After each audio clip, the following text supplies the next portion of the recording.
Oke, teman-teman trader, pernah nggak sih bingung nentuin kapan harus jual saham? Nah, hari ini kita bakal kupas tuntas gimana caranya nentuin target profit yang jelas dan objektif. Jadi nggak ada lagi tuh yang namanya nebak-nebak pakai perasaan. Kita bakal pakai salah satu tool teknikal yang paling powerful buat ngambil keputusan. Ini dia nih, pertanyaan yang bikin pusing tujuh keliling kan? Setiap trader, mau yang baru atau yang udah lama, pasti pernah galau sama pertanyaan ini. Udah untung, malah ragu. Sebenarnya kapan sih waktu yang paling pas buat kita take profit? Dan dilemanya tuh selalu sama. Kita jual kecepatan, ternyata harganya lanjut terbang ke bulan. Nyesek kan? Tapi kalau kita tahan-tahan terus, berharap naik lebih tinggi, harganya malah anjlok balik. Keuntungan yang udah di depan mata malah jadi ambyar. Nah, ini tantangan terbesar dalam trading, di mana seringkali bukan lagi logika yang jalan, tapi emosi kita, rasa serakah dan takut. Yap, jadi intinya ini adalah pertarungan klasik emosi lawan objektivitas. Kalau mau jadi trader yang konsisten, kita itu butuh banget strategi yang jelas buat ngalahin gejolak emosi ini. Dan itulah yang mau kita bedah bareng-bareng sekarang. Oke, sekarang kita masuk ke solusinya. Jawabannya ada di analisis teknikal. Coba deh bayangin analisis teknikal ini kayak peta buat para trader. Dengan peta ini, kita bisa membaca pergerakan harga, jadi keputusan trading kita nggak lagi buta, tapi benar-benar berdasarkan data dan pola.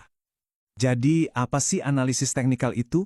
Sederhananya gini, ini adalah cara kita buat memprediksi arah harga di masa depan dengan mempelajari data-data di masa lalu, terutama ya, harga dan volume transaksinya. Ingat ya, ini bukan ramalan yang pasti 100% benar, tapi ini adalah panduan super canggih untuk melihat kemungkinan atau probabilitas terbesar dari pergerakan harga. Nah, di dalam analisis teknikal, ada dua konsep dasar yang wajib kita pahami, support dan resistance. Biar gampang, bayangin aja harga itu kayak bola bekel yang lagi mantul-mantul di dalam ruangan. Support itu lantainya, level di mana harga cenderung berhenti jatuh dan mantul ke atas. Sebaliknya, resistance itu langit-langitnya, level di mana harga susah banget buat naik lebih tinggi lagi. Disinilah si Fibonacci ini masuk sebagai jagoannya. Ini adalah alat bantu buat kita mengidentifikasi di mana sih kira-kira lantai dan langit-langit psikologis itu berada. Ada dua senjata utamanya. Yang pertama, Fibonacci retracement, ini buat ngukur sedalam apa harga bakal koreksi. Dan yang kedua, yang jadi fokus kita hari ini, yaitu Fibonacci extension, buat memproyeksikan target profit kita ke depannya. Oke, sebelum kita nentuin target jual, kita intip sedikit soal kapan waktu beli yang pas. Nah, seringkali kita perlu tahu kan, di mana sih titik beli terbaik waktu harga lagi turun sementara? Disinilah Fibonacci retracement ini berperan penting. Jadi gampangnya gini, retracement itu ngebantu kita nemuin level-level di mana saham yang lagi tren naik kemungkinan besar bakal berhenti turun terus mantul lagi ke atas. Ini tool yang keren banget buat nyari kesempatan buy on dip atau nyerok di bawah. Oke, sekarang kita masuk ke bintang utamanya, Fibonacci extension. Nah, setelah kita berhasil masuk posisi, alat inilah yang bakal kita pakai buat nentuin target profit yang jelas, terukur, dan nggak pakai kira-kira lagi. Cara pakainya tuh sebenarnya praktis banget, gak ribet. Pertama, kita cari 3 titik penting di grafik. Titik terendah awal, kita sebut A, lalu titik puncak tertingginya, ini B, dan titik terendah setelah koreksi, ini C. Kedua, pakai tool Fibonacci di platform trading Anda. Tinggal klik dan tarik garis dari A ke B, lalu ke C. Nanti platformnya bakal otomatis nunjukin level-level target profitnya. Simpel kan? Dan yang paling penting, lihat langkah keempat. Jangan pernah pakai tool ini sendirian. Selalu cari konfirmasi.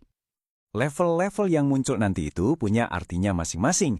Level 100% itu biasanya jadi target yang konservatif, cocok buat yang mainnya jangka pendek. Terus, level 161,8% ini sering dianggap sebagai target utama kalau trennya lagi kuat-kuatnya. Nah, kalau momentumnya lagi kencang banget, level 261,8% bisa jadi target yang lebih agresif. Biar lebih kebayang, kita pakai contoh beneran ya, misalnya di saham Tesla.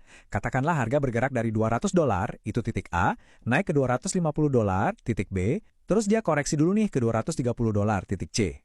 Nah, dengan narik garis Fibonacci, kita langsung dapat target yang objektif. Target konservatifnya ada di $280, dan target yang lebih optimisnya ada di $310. Jauh lebih enak kan daripada cuma nebak-nebak, kira-kira jual di berapa ya? Nah, ini bagian yang penting banget. Fibonacci itu alat yang super canggih, tapi ini bukan bola kristal. Alat ini cuma nunjukin probabilitas, bukan kepastian. Makanya, kita wajib banget pakai konfirmasi dari indikator lain dan yang paling utama, manajemen risiko yang disiplin. Terus konfirmasinya apa aja? Nih contekannya. Pertama, lihat volume perdagangannya. Kalau harga deket-deket target, tapi volumenya juga naik signifikan, itu sinyal bagus. Kedua, perhatiin pola candlestick. Ada nggak tanda-tanda pembalikan arah kayak doji atau shooting star?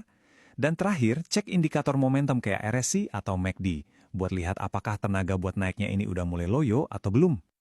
Jadi, ini poin krusialnya. Sebagus apapun analisis kamu, kalau manajemen risikonya berantakan, ya sama aja bohong.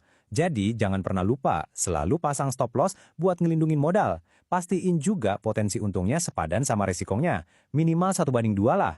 Dan sesuaikan ukuran posisi trading kamu. Jangan serakah. Inilah inti dari semua obrolan kita hari ini.